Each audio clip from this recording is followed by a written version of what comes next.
थोडी सागर निळाई, थोडे शंखनी शिंपले, कधी चांदणे टिपूर तुझ्या डोळ्यात वाचले.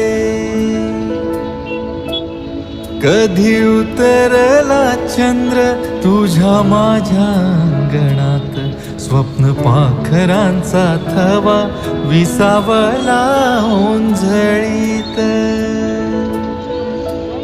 कधी काळोख भिजला, कधी भिजली पहाट, हुंकारला नदी काठ, कधी हरवली वाट. वाऱ्या पावसाची गाज काळी भासतच दाट, कधी धुसर धुसर एक वादळाची वाट.